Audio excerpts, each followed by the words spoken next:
मेरी कमर में दर्द रहता है, जमजम पी के दुआ भी करें अल्लाह से।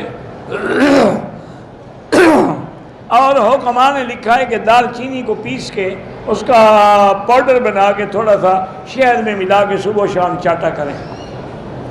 आपसे मोहब्बत है, मैं आपके लिए दुआ भी करता हूँ, अल्लाह जज़ाए खैर अता फरमाए। अहब्बकल्लाहु कमा अहबब्तना।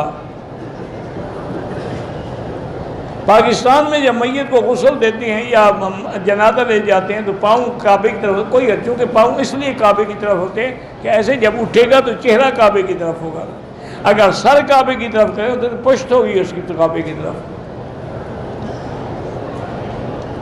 चार मेरे पता नहीं क्या है, चार दम में भी मैं अपने एक दोस्त को दे सकता हूँ, दोस्त को नहीं दे सकते, वो ज़िबे करके मिस्कीनों को खिलाएं।